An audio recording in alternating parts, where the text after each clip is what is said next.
नमस्कार दोस्तों, स्वागत है आपका इस वीडियो में। आज हम लोग हिंदी व्याकरण साथ ही संस्कृत व्याकरण दोनों को कंबाइन करके आपको बताने जा रहे हैं, जिससे कि आपकी क्वेश्चन ज़्यादा क्लियरेंस हो, चीज़ों को आप ज़्यादा समझिए। क्योंकि संस्कृत को लेकर आप लोगों को बहुत कन्फ्यूजन रहता है, क्योंकि 3 संस्कृत का एग्ज़ाम देना, चाहे आप बिहार बोर्ड से दे रहे हैं, बिहार माध्यमा का, चाहे झारखंड का दीजिएगा, चाहे आप यूपी माध्यमा का दीजिए, आपको संस्कृत का 3 संस्कृत पाठ पढ़ना ही है। एक संस्कृत आपको साहित्य आ जाएगा, संस्कृत आपका वेद आ जाएगा, एक आपका संस्कृत व्याकरण में आ जाते हैं। तो इस तरीके से आपको मतलब कि 3 संस्कृत के पाठ पढ़ने रहते हैं। एक में आपको मूल रामायण से संबंधित है, दूसरा संस्कृत साहित्य में, जिसमें कि कुछ आपको व्याकरण से आपको ज़्यादातर एक तो संस्कृत व्याकरण अलग ही है, जिसमें कि आपको 100 नंबर का आपका पूछे जाएंगे। तो वो किस तरीके से आपका पूछा जाता है, और आप लोग क्लास ज़रूर ज्वाइन करिएगा, नहीं तो बाद में फेल करने पर आप ये मत कहिएगा सर मेरा रिजल्ट गड़बड़ा गया, अब इसमें कोई सुधार हो सकता है या नहीं। क्योंकि अभी जस्ट झारखंड का रिजल्ट आया, जो भी क्लास नहीं ज्वाइन किए हैं सबका वही प्रश्न आ रहा है। बिहार में भी वही हुआ था, बिहार वाले जो कैंडिडेट था, जिसका अप्रैल मई में लगभग मई के आसपास में उसका रिजल्ट आया था। तो जो क्लास ज्वाइन करता है उसकी तो पास होने की हम पूरी गारंटी लेते हैं। जो नहीं ज्वाइन किया था उसका रिजल्ट गड़बड़ा गया, 1 या 2 सब्जेक्ट में फेल कर गया, तो वो कह रहा है कि सर अब चेंज होगा। एग्ज़ाम दे देने से कहाँ से चेंज होगा? आप लोग इतना खर्च करके, इतना समय देकर मतलब कि आप लोग ज्वाइन करते हैं, एडमिशन लेते हैं, और क्लास ज्वाइन नहीं करते, जिस कारण से आपको फेल हो जाते हैं, आपका समय 1 साल बर्बाद हो जाता है, फिर से आपको पढ़ना पड़ता है। इसलिए हम आपको बार बार कहते हैं कि इस नंबर पर आप लोग कॉल करके, अभी आपको फेस्टिवल का ऑफ़र भी चल रहा है, बहुत कम में आपको क्लासेज मिल रहे हैं। क्लास ही नहीं, सारा सब्जेक्ट का आपको नोट्स मिल रहा है, इस तरीके से लिखा हुआ शॉर्ट नोट भी मिल रहा है, उसके बाद कंप्यूटर से टाइप किया हुआ भी नोट्स मिल रहा है, PDF मिल रहा है। तो सारा कुछ आपको मिल रहा है, PDF, नोट्स, क्लासेज, तीनों चीज़ आपको मिल रहा है बहुत ही कम प्राइस में। तो आप लोग ज़रूर इस नंबर पर 707050872996 इस नंबर पर कॉल करके, व्हाट्सअप करके आप लोग क्लास ज्वाइन कर लीजिए। और आज खास करके आप लोगों के और भी बहुत ऑफ़र दिया गया है, तो आज ज्वाइन करिएगा तो बहुत ही कम प्राइस में आपका ज्वाइन हो जाएगा। तो हम आपका स्टार्ट करने जा रहे हैं संस्कृत का, इसलिए बोल रहे हैं कि जो भी छूट रहे हैं आज हम ज़्यादा नहीं पढ़ाएंगे, क्योंकि और भी जो बच्चा है वो ज्वाइन करेंगे। तो आज आप लोगों को समय दे रहा है, जिससे कि आप लोग ज्वाइन कर लीजिए। और अगर 1-2 क्लास छूट भी जाते हैं तो हम आपको वो लिंक भेज देंगे। क्लास के ग्रुप में बहुत सारे स्टूडेंट ज्वाइन है, वहाँ पर हम आपको ऐड कर देंगे। कोई दिक्कत रहता है तो वहाँ पर आप उस ग्रुप में डिस्कस कर सकते हैं।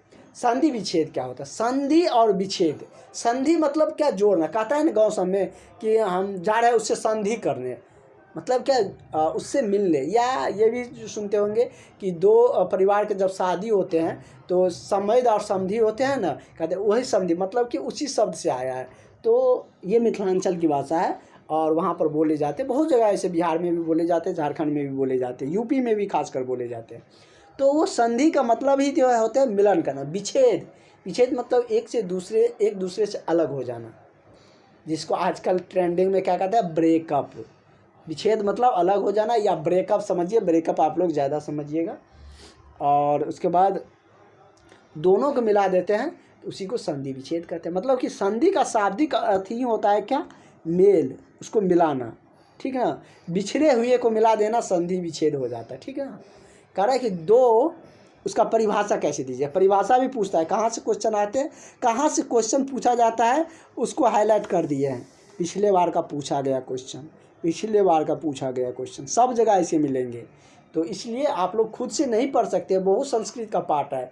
हम आपको शॉर्ट में, ये ज़्यादा का नहीं, मात्र 7 पेज का, इसी से आपको पूरा संस्कृत व्याकरण का 100 में आप 90-95 नंबर ला सकते हैं, पढ़िएगा ठीक से। तो इसका परिभाषा कह रहा है कि 2 निकटवर्ती वर्णों के परस्पर मेल से जो विकार उत्पन्न होता है, मतलब कि जब 2 शब्द मिलते हैं उससे नया शब्द बनता है, परिवर्तन होकर नए शब्द बन जाते हैं।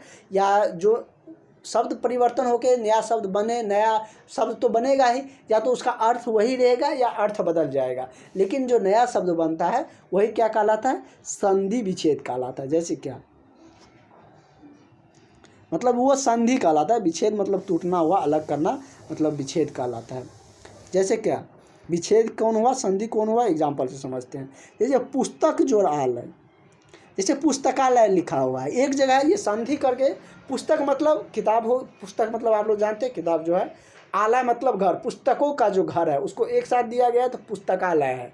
वही अलग अलग लिखा जाए, उसको कहेगा कि तुम इसको संधि नहीं, इसको विच्छेद करो, मतलब अलग अलग करो, तो क्या करिएगा, पुस्तक प्लस आलय, तो इसको अलग करना ही क्या हो जाएगा, विच्छेद हो जाएगा। अगर अलग दिया गया है पुस्तक प्लस आलय बराबर क्या होगा, ये आपको नहीं दिया है, आपको बताना है पुस्तकालय, तो वही क्या हो गया, संधि हो गया। दो को आप जोड़ के नया शब्द बना रहे हैं तो वही क्या होगा, संधि कहलाएगा। और यही है, जब दो निकटवर्ती वर्ण परस्पर मेल से जो विकार या परिवर्तन होते हैं उसी को संधि कहते हैं। आगे की जो कितने टाइप्स का है, इसका एग्जाम्पल क्या है, जैसे इसको 3 प्रकार से रखा गया है, जैसे कि संधि के भेद, स्वर संधि, व्यंजन संधि और विसर्ग संधि। स्वर्ग संधि का भी कौन कौन से टाइप है, उसके एग्जाम्पल से कौन कौन से क्वेश्चन आए थे, व्यंजन संधि से कौन कौन से क्वेश्चन आए थे, विसर्ग संधि से कौन कौन से क्वेश्चन आए थे, ये सब हम आपको डिटेल्स में बताएंगे। लेकिन आज रहने देते हैं, आज कुछ स्टूडेंट, बहुत सारा स्टूडेंट ज्वाइन करेंगे, जैसे कल भी बहुत सारा, कल के डेट में एक्चुअली में 20-25 स्टूडेंट कल ज्वाइन किया है, आज भी बहुत सारा ज्वाइन किया है। और एक कल वेट कर लेते हैं, जो भी होगा कल ज्वाइन कर लेगा, नहीं तो जो बच जाएगा उसको ज्वाइन करने पर क्लासेज जो छूट जाएगा वो भेज देंगे। लेकिन जो स्टूडेंट नहीं ज्वाइन किए हैं उस सबसे रिक्वेस्ट है कि आप लोग जल्द ज्वाइन कर लीजिएगा। लास्ट तक तो आप ज्वाइन करिएगा ही करिएगा, लेकिन अभी कर लीजिएगा तो आपको ही बेनिफिट होंगे। अगर लास्ट में करिएगा तो भी उतना ही पैसा आपको लगेगा, और अभी आपको ऑफर में मिल रहा है। बाद में आपको ये फेस्टिवल समाप्त होने पर आपको ये अक्टूबर तक, मतलब फिर ये जो फेस्टिवल है उसके बाद आपको फ़ी बढ़ जाएगा, उसके बाद कोई गुंजाइश नहीं है, आपको जितना फ़ी रहेगा उतना देना ही पड़ेगा। ठीक है, तो जो भी स्टूडेंट नहीं ज्वाइन किया ज़रूर क्लास ज्वाइन कर लीजिएगा। Thank you.